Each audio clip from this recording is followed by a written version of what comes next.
Morning. My name is Brika, and I will be your conference operator for today. At this time, I would like to welcome everyone to the Vertiv fourth quarter and full year 2023 earnings conference call. All lines have been placed on mute to prevent any background noise. Please note that this call is being recorded. I would now like to turn the program over to your host for today's conference call, Lynn Maxeiner, Vice President of Investor Relations. Great. Thank you, Brika. And good morning and welcome to Vertiv's fourth quarter and full year 2023 earnings conference call. Joining me today are Vertiv's Executive Chairman, Dave Cote, Chief Executive Officer, Giordano Albertazzi, and Chief Financial Officer, David Fallon.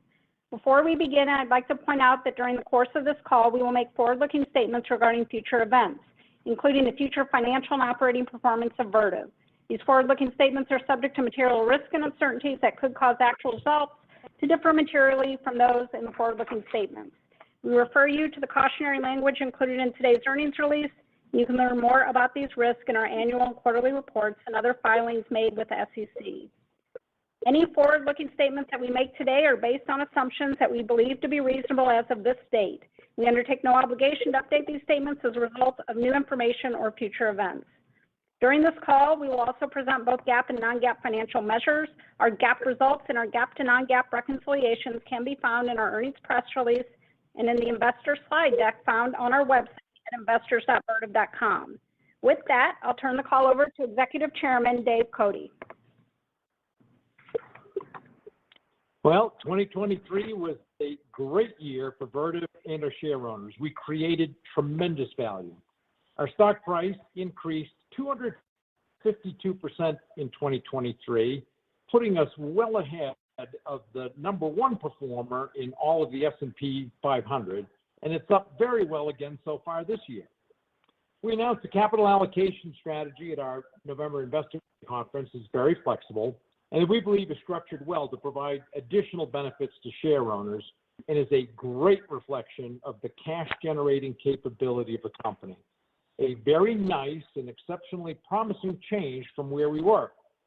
We finished the year strong, quite strong in fact, and we fully expect this to set us up well to continue to provide good returns for our share owners in 2024 and beyond. So Gio and team are off to a very good start, but we still have work to do. You'll hear Gio talk about his focus areas for 2024 and what we plan to accomplish this year to deliver another good year for our investors. It's getting the important things right: customer relationships, technology, VOS, organization resiliency, working capital, and capital deployment. We demonstrated our potential in 2023, but we still have a long way to run, and that's all upside. So with that, I'll turn the call over to Gio. Well, thanks, Dave.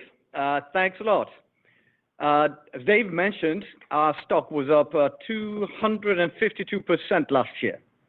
And as Dave said, if we were in the S&P 500, we would have been the top-performing stock. We believe we meet the criteria, and we believe Vertiv is a good candidate for S&P 500 inclusion. Let's go to slide 3. We finished the year strong. Operational execution continues to improve. Q4 sales were up 12% organically. Growth continues to be led by the Americas. Orders grew 23% year-on-year and 18% sequentially, good across all regions. Additionally, book-to-bill was very strong at 1.3x, a demonstration of market strength that gives us confidence in what we believe will be a strong demand environment for 24 and beyond.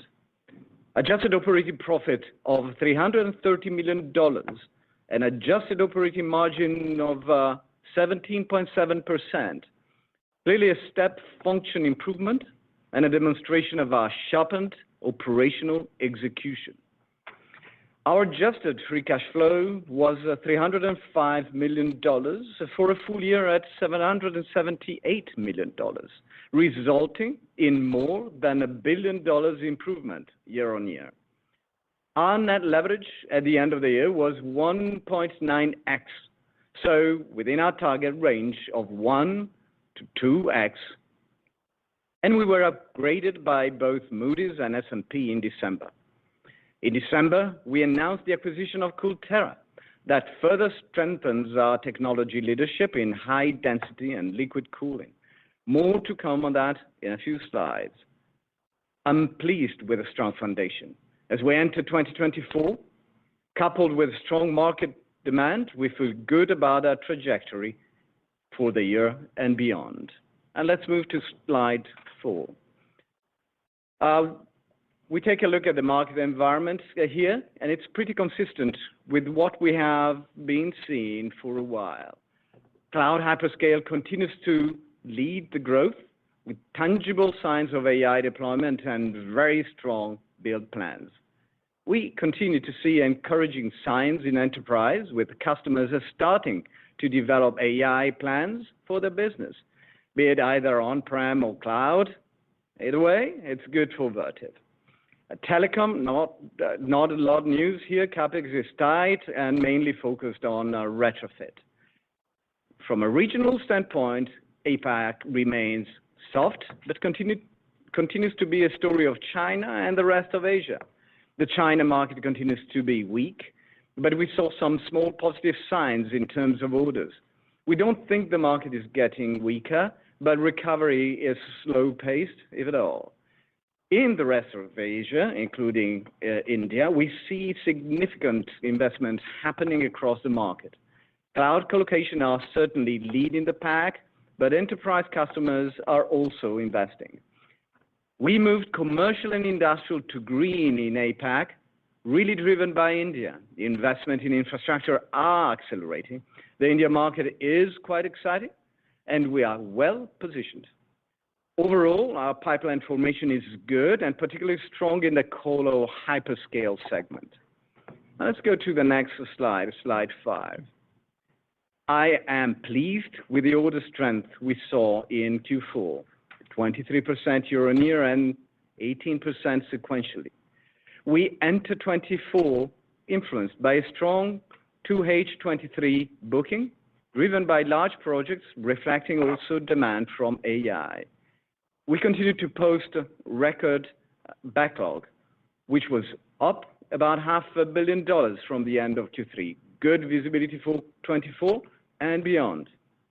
We expect Q1 24 orders to continue to be strong, up in the high teens on a year-on-year basis in the first quarter across the portfolio. We anticipate they will be down sequentially from Q4. This is just a normal business pattern. We are working in close collaboration with our customers and suppliers to make sure we have the capacity in place to support the likely strong demand environment for the foreseeable future. We inaugurated a new thermal management plant in India. We have significant capacity expansion underway for switchgear and bus bars across the thermal portfolio, including, of course, liquid cooling.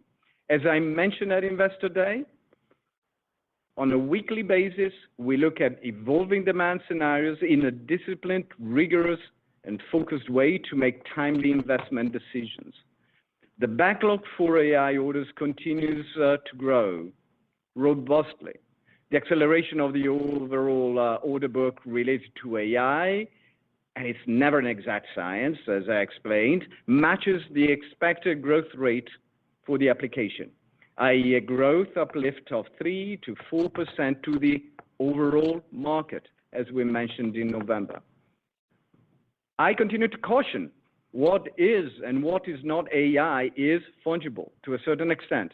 What matters is that we believe that traction is consistent with the market uplift from AI, or perhaps a bit ahead, given our strong position in thermal, and thermal is a clear differentiator.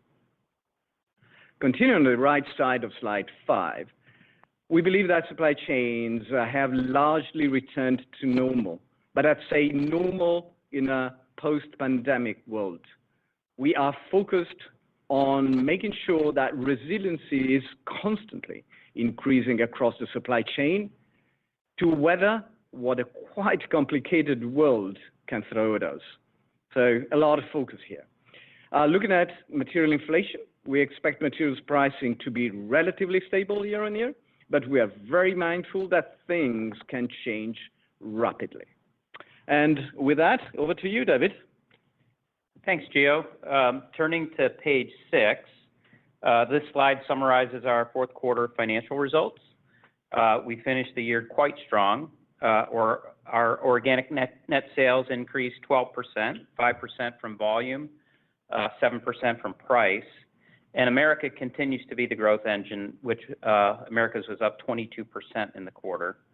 Our sales performance was within guidance range, but slightly below midpoint, which was mainly attributable to a weaker China and some project delays in EMEA. Adjusted operating profit was $330 million, up $120 million from last year's fourth quarter, and that was mainly driven by favorable price cost and the higher volume. We beat the midpoint of our implied fourth quarter adjusted operating profit guidance based upon good commercial execution and material inflation below our modeled assumptions. Our adjusted operating margin was 17.7% in the quarter, a 500 basis point improvement compared to last year, and that certainly was driven by our continued relentless focus on operational execution, and that clearly showed in the results. As we move to the right, our fourth quarter GAAP diluted EPS includes a $115 million non-recurring tax benefit related to the release of a valuation allowance, and we have removed that from adjusted diluted EPS. And we provide additional detail on that valuation allowance release on page 28 in the appendix. But otherwise, the year-over-year increase in adjusted diluted EPS was driven by higher adjusted operating profit. To the far right, another very strong quarter for adjusted free cash flow, as we generated $305 million in the quarter, more than doubling last year. Certainly, higher profitability contributed to this result, but working capital is also an important part of the story, with plenty of opportunity for continued improvement. As Gio mentioned, net leverage declined to 1.9 times within our target long-term leverage range of 1 to 2 times, and down from 5.6 times at the end of 2022. This leverage level supports the capital deployment framework provided at our investor conference and gives us significant flexibility and optionality to deploy excess cash. Turning to page 7, this slide summarizes our fourth quarter segment results. The Americas region, as I mentioned, continues to fuel the growth engine with organic net sales up 22% in the quarter. The improvement in adjusted operating margin in the Americas continues, up 640 basis points from last year to 26.9%, with the increase primarily driven by favorable price cost and fixed cost leverage. APAC sales increased 3% organically, but continues to be weighed down by China, where sales were relatively flat year over year, but below expectations included in our quarterly guidance. APAC adjusted operating margin declined 220 points, with unfavorable mix and the timing of fixed cost contributory factors. EMEA grew 1% organically in the fourth quarter, which was lower than anticipated, primarily due to delays on several larger projects. However, we did see an 18% sequential sales increase from the third quarter, which is encouraging, and EMEA experienced strong year-over-year fourth quarter orders growth, both which provide confidence for us to project low double-digit organic growth in EMEA for full year 2024. EMEA delivered strong adjusted operating margin of 28.3% in the fourth quarter, an increase of 750 basis points from last year's fourth quarter, although they did benefit from a $6 million non-recurring gain from an asset sale in the quarter. And as Anand Sanghi, our Americas president, has emphatically reminded us, without that gain, the adjusted operating margin for the Americas and EMEA would have been approximately the same, as those two regions continue to push each other for highest regional adjusted operating margin. Next, turning to page 8, a summary of full year 2023. I can safely say it was a very strong year. It's always a good thing when the orange bars on this slide are significantly higher than the gray bars, and that is the case for all financial metrics for this past year. 2023 produced a step function change in financial performance from 2022 that is not often seen in a 12-month period. This significant improvement is a result of a relentless focus on operational execution, which very clearly reads directly through to our financial results. Our full-year organic sales, up 21%, reflects a great position in a strong end market. Adjusted operating margin of 15.3%, an improvement of 760 basis points from last year, certainly provides a strong foundation to surpass our midterm adjusted operating margin target of 16%, which we expect to do in 2024 with about 110 basis points to spare at the midpoint. We did well in converting the improved profitability to cash with an over $1 billion improvement year over year. And let me repeat that, an over $1 billion improvement in adjusted free cash flow year over year, with this improvement driven by the higher profitability and improved working capital management while continuing to invest in CapEx to support growth. Adjusted free cash flow of $778 million drove an adjusted free cash flow conversion of 114%, with this improved conversion benefiting from a significant increase in deferred revenue, primarily from advanced customer payments, which increased $280 million or 80% in the year, while sales were up 21%, which we estimate contributed about 30 percentage points to that conversion. While we expect continued growth in deferred revenue, there are many market dynamics at play, and we should not expect similar growth in 2024, which is one of the primary reasons we are guiding to adjusted free cash flow conversion in the low to mid-90s for full year 2024. We have much work to do, and there's plenty of opportunity for continued improvement, but 2023 certainly demonstrates our potential and helps build credibility and confidence that we can execute upon our long-term strategy and deliver the financial targets we introduced at our investor conference. Pivoting to 2024 and moving to slide 9, this is a look at our first quarter guidance. We are expecting first quarter sales to be up approximately 5% organically, with Americas up high single digits, APAC up mid-single digits, and EMEA relatively flat. Adjusted operating profit between $200 and $220 million, and adjusted operating margin of 13.1%, up 160 basis points from last year's first quarter. And that is driven by price cost tailwinds and productivity programs, partially offset by continued growth investments. As you likely have noted in our slide deck, we have not provided the detailed split between price and cost/inflation for 2024. As we emphasized at our investor conference, our ambition is to cover all inflation, including labor inflation, with price, and being price cost positive is an important lever for us to attain our long-term adjusted operating margin target of 20% plus. As you will see on the next slide, we fully expect to be price cost positive in 2024, and we expect that to be the case each year going forward. We will continue to price our products commensurate with the increasing value we provide our customers. However, for commercial and competitive reasons, we are not disclosing the specific quantified pricing figure going forward. But rest assured that commercial excellence actions are a core tenet to our continued profit improvement program, and we believe we are well positioned in a favorable market to continue to execute upon our long-term plans. Next, turning to slide 10, our full year guidance, higher across all metrics from the view presented at our November investor conference. Organic net sales growth is expected to be 9 to 11%, up from the 8 to 10% we shared in November.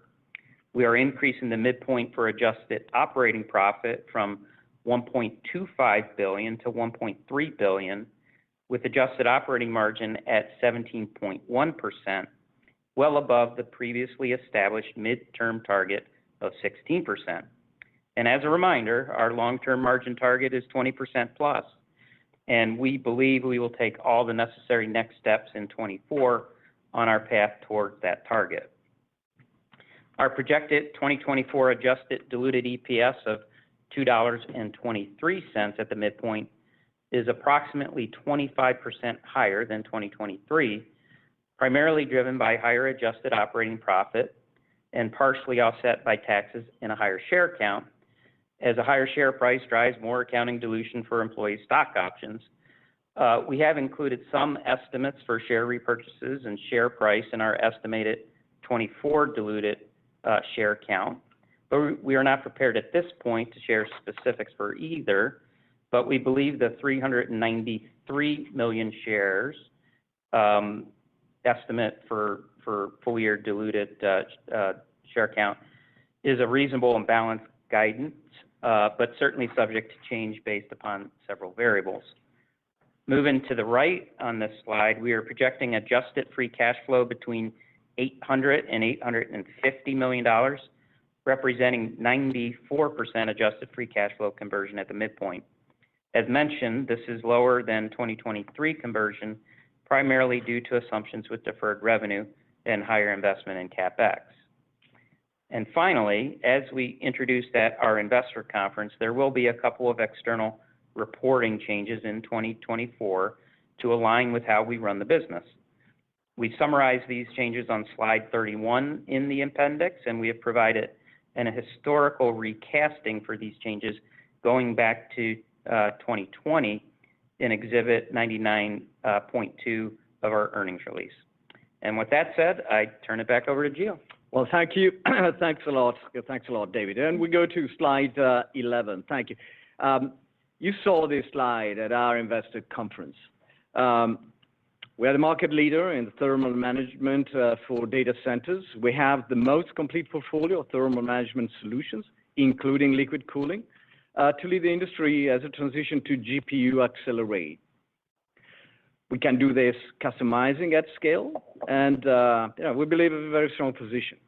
This slide here shows also our high-density liquid cooling portfolio. In November, the technology was both owned and partnership-based. Now it's fully owned. We can go to slide 12. On the 8th of December, we closed the acquisition of CoolTera, which has industry-leading liquid cooling technology. We have now secured that technology with full ownership. We have been close partners of CoolTera for years. Now, take CoolTera's premier technology, certified and approved by key chip manufacturers, along with established customer relationships, combine that with Vertiv's reach, and you can scale the technology at a pace that will support our customers' aggressive AI deployment plans. We have already started to manufacture CoolTera CDUs in one of the Vertiv plants, and we expect to have capacity quadrupled by the end of Q1. We're executing on a plan to scale the production of our liquid cooling solutions more than 40 times by the end of this year. We truly want to make sure we have capacity to cover the most aggressive GPU growth scenarios. That is what Vertiv means by scaling technology, activating our global manufacturing and supply chain footprint. Let's go now to slide 13. This is where we obsessively focus to deliver another very good year. It starts with the customers. We plan to continue leveraging our far-reaching and deep customer relationships and have the technology, the portfolio, the innovation, and the capacity to meet their demand. We spoke about the capacity expansion underways. We have allocated in additional investment to CapEx to support our customers. Our global scale matters and will continue to differentiate us. Vertiv operating system is foundational across the organization, helping us to realize productivity, improvements in general, and giving us speed. We have started to make progress on trade working capital, but there is more work to do. We are not optimized. It continues to have my full attention, and we are improving. Our capital deployment framework provides much flexibility, driven by good cash flow generation. So a lot to do in 2024, and be sure work is fully underway to continue to execute well on all these focus areas. Now to slide 14. We started 2024 in strong positions. Orders in Q1, backlog at the end of the year were very strong. Orders in Q4, backlog at the end of the year were very strong. And markets continue to signal strong and increasing demand for the foreseeable future, certainly driven by AI. We expect to have the capacity to support our customers. That is our commitment to them. Investment in capacity and R&D to support the growth of the business will continue. Our foundation is stronger today than ever before. Our focus area will continue to strengthen that foundation and increase the resiliency of the organization to navigate, again, an increasingly complicated world. VOS, Vertiv Operating System, is a cornerstone for that, a robust, resilient operating system deployed globally. I am pleased with the progress, but I see even more opportunity than I did when I stepped into the CEO role. Much more. There is work to do, and we look forward to updating you on our progress, and we look forward to our questions now. So over to the operator, and thank you very much. Thank you. We will now begin the question and answer session. In order to ask a question, press star then the number 1 on your telephone keypad. In the time of interest, please limit yourself to 1 question. And if you have a follow-up, please rejoin the queue. We'll pause for a moment to compile the Q&A. We have the first question from Andrew Obin of Bank of America. Andrew, your line is open. Yes, good morning. Good morning. Just a question on, we've gotten a lot of questions this morning on the pace of savings that you guys are forecasting for next year is just on a net basis, is just material slowdown versus 2023. And also, the big question we got, what kind of pricing, and I know you're not going to talk about it for competitive reasons, but you have disclosed pricing for 2023. So, if we sort of plug in any sort of reasonable pricing for 24, right, on a net basis, the $60 million looks fairly conservative, particularly given what you achieved even in the fourth quarter. If you could address that. Thank you. Well, thank you, Andrew. I'll start, and David, if you want to chip in.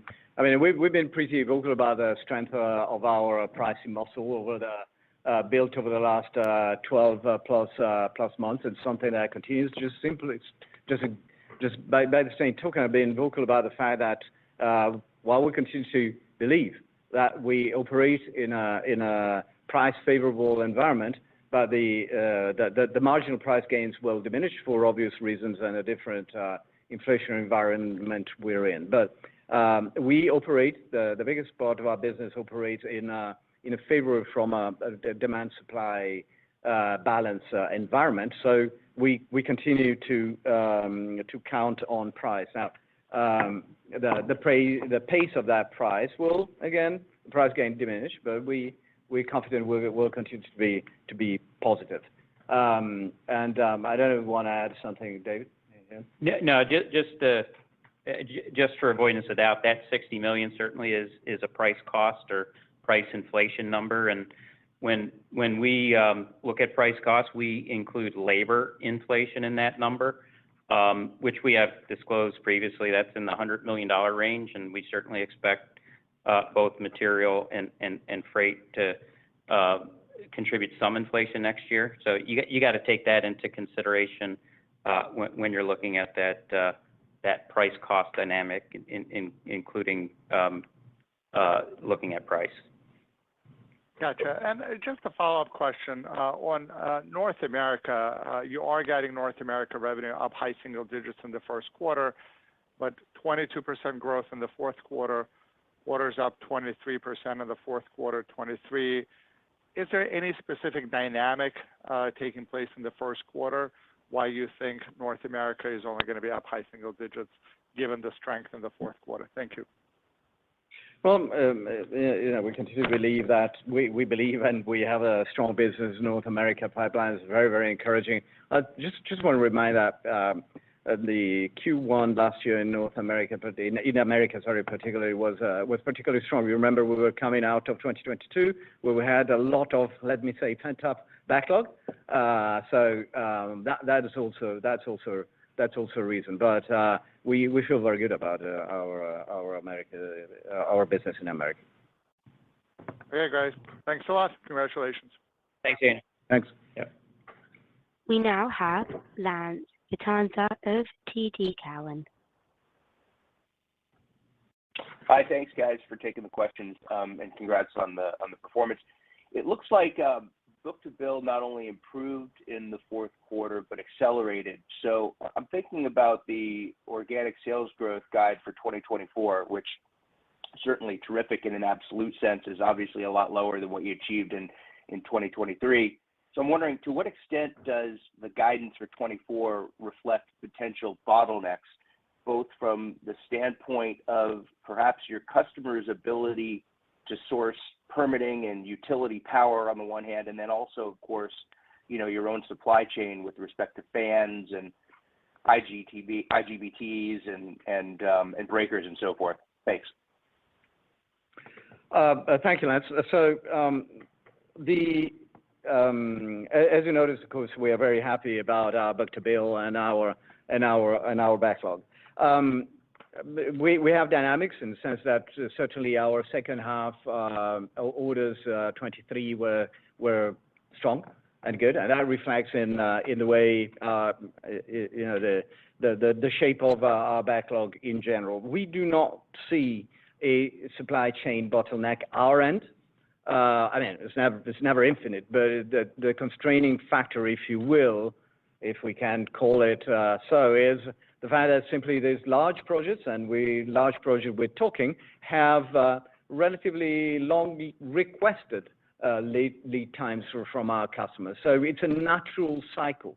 We were vocal in the past and will continue to be vocal that the whole industry needs to confront itself with power availability, permitting, etc. But I would say that in the 12, 18 months is really the natural pace of build-outs and sites, etc. So we pretty much deliver on what our customers request right now.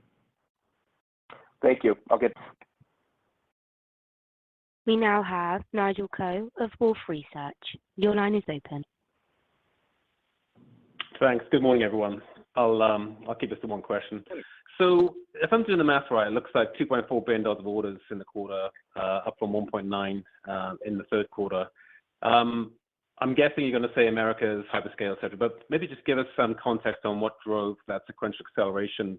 But more importantly, can you maybe talk about the front log of the funnel, the front log, whatever you want to call it, of opportunities you see coming up in the next quarter or two? And then, David, just maybe address this very specifically. You said deferred revenues will continue to grow in 24. Does that indicate that backlog continues to expand from here? I'll start, Nigel, to answer your 3 questions in one. So clearly, we like the acceleration. we like the acceleration in orders, and you remember we were vocal about the strength of pipeline both at earnings call in October and in November at Investor Day. That continues to be true. What we have positively noticed is an increased velocity in the pipeline. So we believe that's a characteristic trait of the pipeline that will stay with us.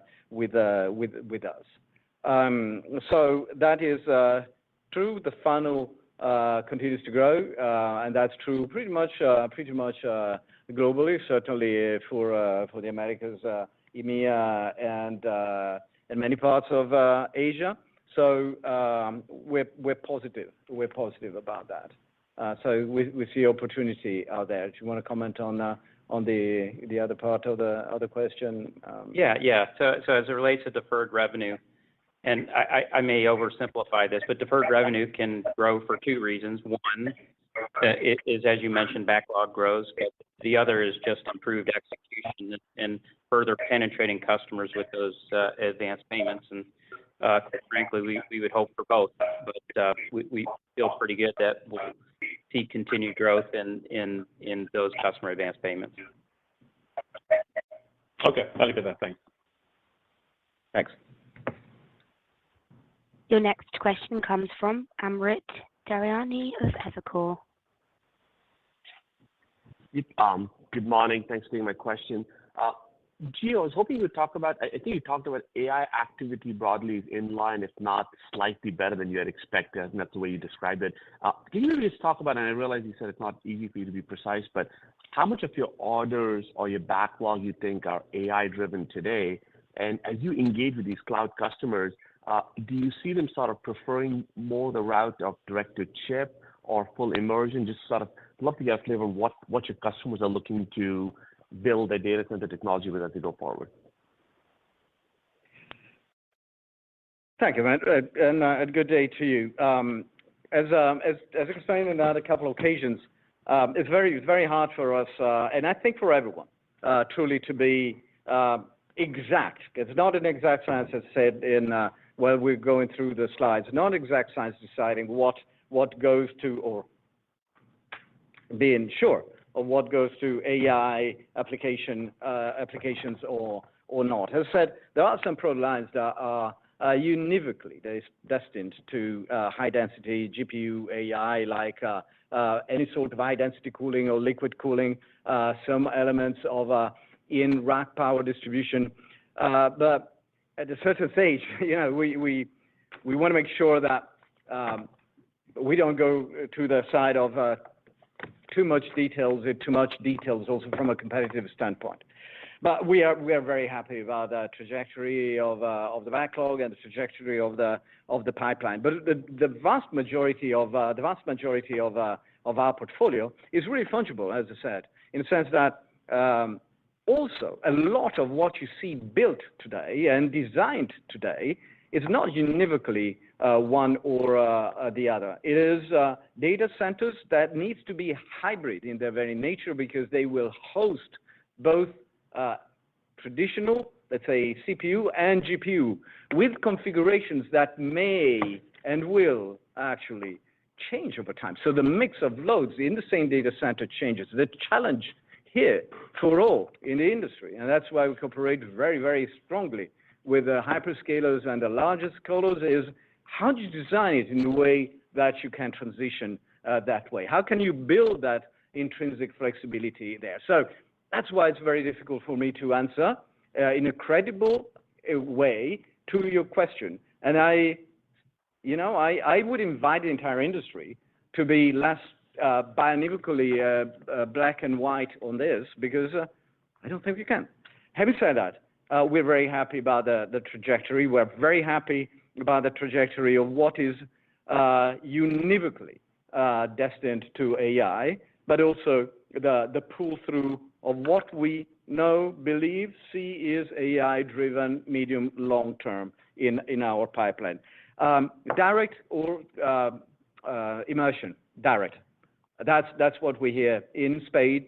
That's the discussions that we have predominantly with all. Does it mean there is no room for immersion? No, but we just see more direct than anything else. But again, the fun part of a very interesting part of our job today is that we really figure out and design with the big players across the world what the future looks like, and that is a highly cooperative activity. That was a bit long answer. Sorry about that, but hopefully. No, very helpful. Thank you. Thank you. We now have Scott Davis of Melius Research. Hey, good morning, everybody.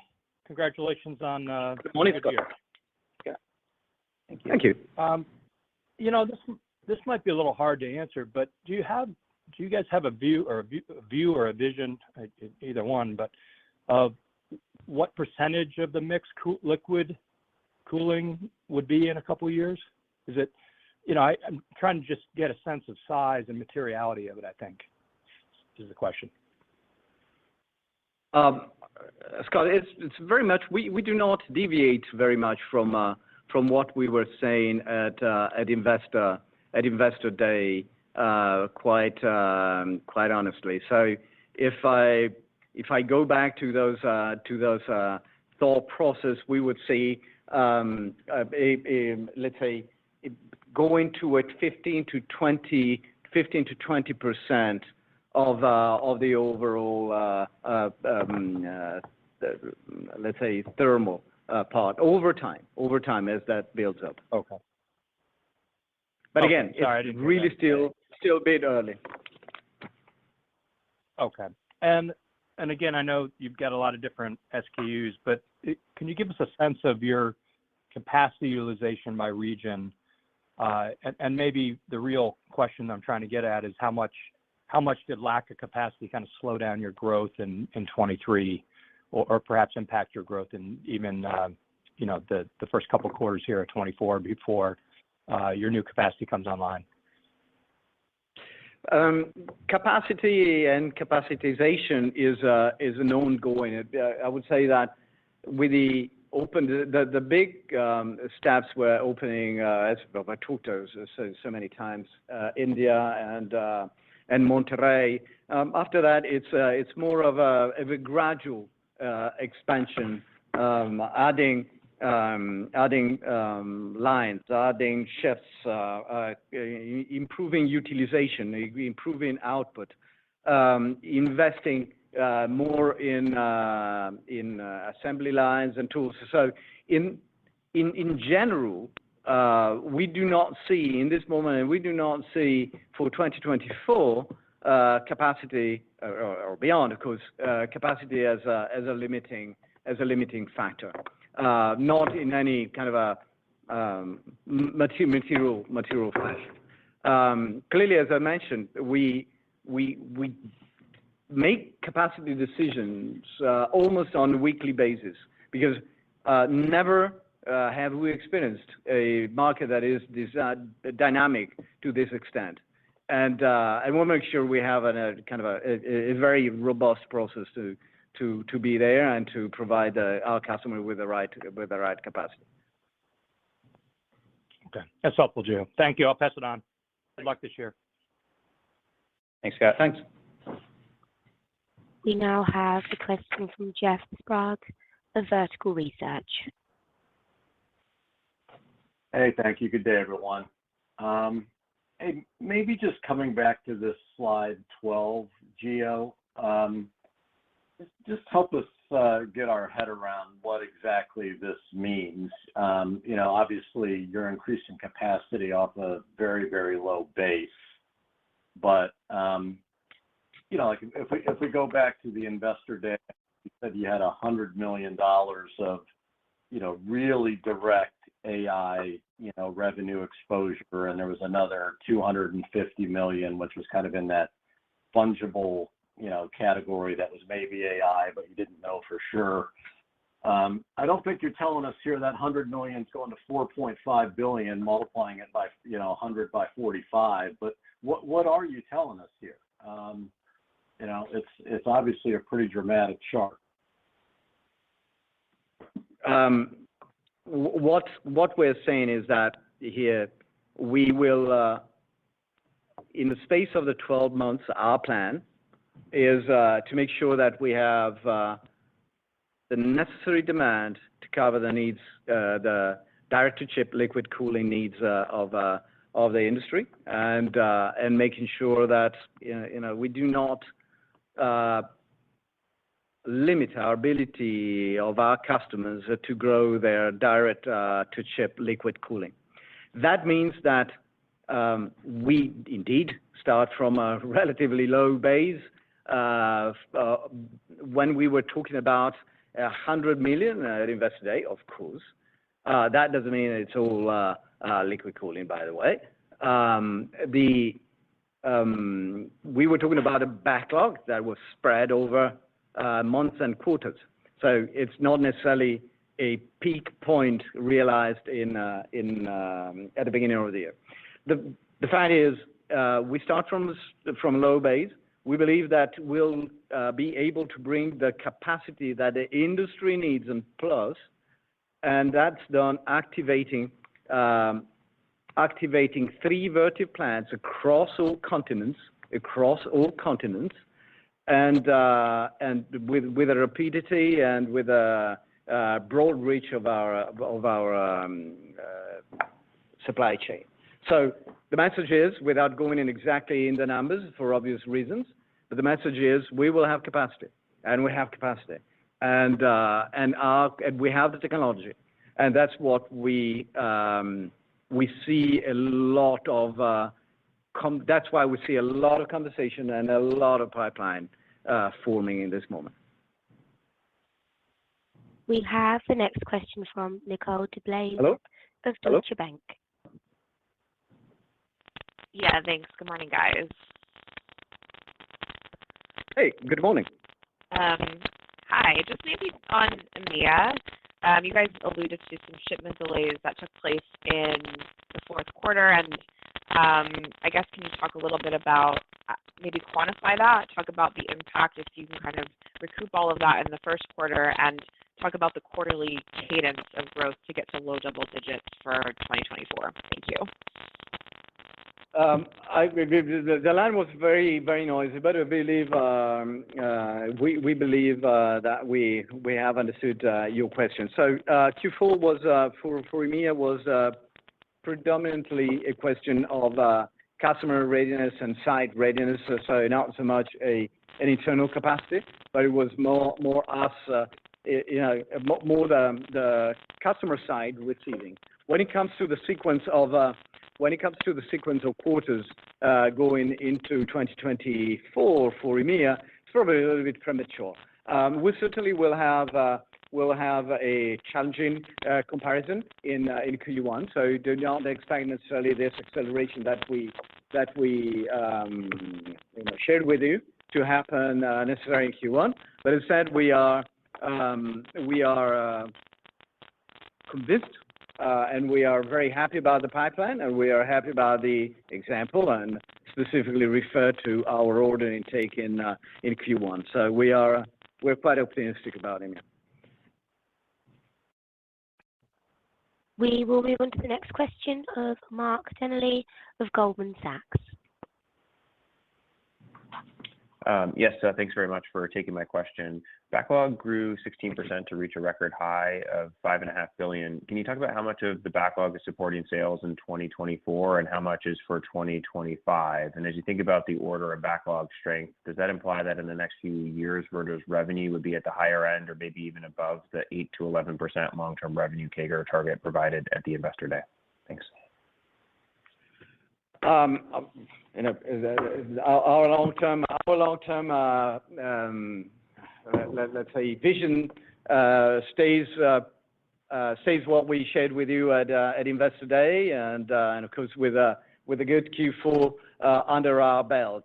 A backlog 16% up is something that makes us certainly very happy, and that is heading in the right direction. When it comes to this year vis-a-vis future years or next year and future years, I would say that we do not see a distribution that is anyway much different than what we saw a year ago in the same conditions. So I would say pretty natural, pretty regular split, let's say, this year and next year.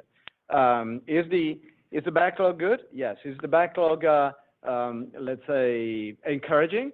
Absolutely. You know our long-term view.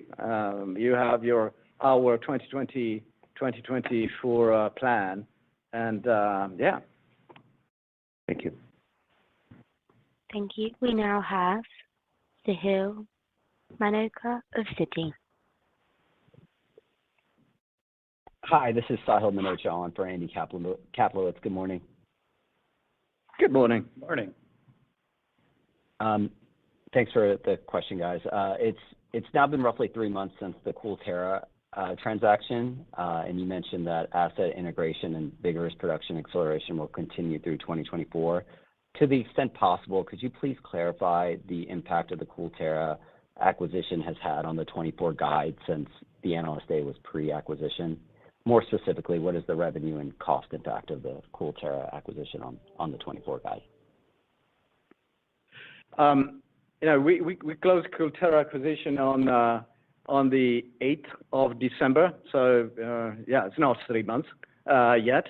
But yeah, I would say that our plan and our Investor Day vision of the future included certainly an important acceleration in liquid cooling and AI. It was already part of our portfolio. The difference is with the acquisition, and one may think that we probably kind of were aware that things may have evolved that direction on the 29th of November. But that gives us, again, more, let's say, confidence in the ability and the speed to execute on that plan. So nothing revolutionary, nothing dramatically different. Are we in a better position because we have secured something that was likely but not sure? Yeah, absolutely. Thank you. And just one more. I see that your views for the communication segment end market was unchanged, and you mentioned that CapEx remains tight. Could you please provide a bit more color on what you're seeing in the end market in terms of outlook for 24? How are you seeing the still elevated rate environment impact your telecom-related customers? Any further color there would be much appreciated. Yeah, the telecom is let's say, it ebbs and flows depending on the technology waves. 5G, of course, created an acceleration a few years ago and then slowed down. And that's typically the type of cycle that business is. We do not see any imminent cycles, and hence we continue to believe that market will be pretty slow. We do not think that will be shrinking. In the future, there will be new technology, new accelerations, certainly an area where very distributed edge could, at a certain stage, have a positive impact, and we're there with the technology, with the presence, with the go-to-market, with the capacity. But again, in our guide and our vision for the future, we are very prudent with this space. Thank you. You now have Steve Tusa of JP Morgan on the line. Hey, guys. How's it going? Hey, Steve. All good? Just a question on the orders outlook. I mean, do you guys expect to grow orders in 2024? And I think you said you'd grow that deferred balance, but it would be growing just slower than the 80% that you saw this year. And then I have a follow-up. Thank you. Yes, we believe that orders will grow. We started, of course, mentioning that Q1 will be sequentially up. It will be year-on-year up, not sequentially, year-on-year up in high teens, as explained during the slideshow. But we believe that overall the year will be up. And the deferred balance, and then I have a follow-up to that. Yeah, we would generally expect that deferred balance to be, very much correlated with the growth of sales or orders, one being the proxy for the other. So we would expect growth in that account, commensurate with what we see the growth being in both orders and sales. Got it. And I appreciate you guys, talking about, pricing in a little bit more of a sensitive way. But then you were pretty clear that, like, supply demand remains relatively favorable. You guys, are offering greater value for the customer. Are you guys planning on getting just roughly any sequential, price increases in orders this year? We are talking about an environment going forward with price cost is up, and we believe in an environment in which price remains positive, as I explained. That necessarily translates in the same equation being true for orders. Otherwise, that would be a short-lived statement. But I guess, is there any time this year that you'd expect price declines in orders year over year? We do not expect that. Great. Thank you very much. Thank you. We have the next question from Nigel Coe, a follow-up, Wolfe Research. You may proceed. Oh, thanks for the second bite of the cherry here. My question is actually partially addressed by Jeff about the 45x increase in capacity on the Coolterra sort of CDUs. But I mean, any kind of conservative read of your current capabilities would suggest you're planning for $1 billion plus kind of revenue line here in 2025. Just wondering if that's completely off base. But just more broadly on capacity, it seems to me that adding second shifts would be, a big, meaningful increase in your capacity capabilities. So just curious what you're seeing and what you're doing along second shifts across your footprint. Yeah. Sure. Let me start. I'm not sure I heard you very well on the first part of the other question, but when it comes to capacity, it's never adding a second shift or not. When I say adding more shifts in general, adding more capacity, utilization of the asset. So think about our capacity increase as exactly a combination of more net more square feet, square meters, more utilization, investment going up, and you have seen our CapEx projections go up year on year, and there is a utilization, VOS, Vertiv Operating System productivity certainly plays a big role, and there is an ability to utilize more the capacity that at any given instant we have available, and this is not different from what we shared already in October and indeed at Investor Day. So there is flexibility in that respect and flexibility we are using. But the first part I couldn't capture very well, so real quick as we're out of time. Can you ask again? Yeah, look, slide 12, the 45x increase. It seems like $1 billion plus of capacity is what you're pointing to here, but just wondering if there's any more detail on that. No, I think we are reading too much into that. Read it like the industry has a growth rate in direct to chip. We want to make sure that we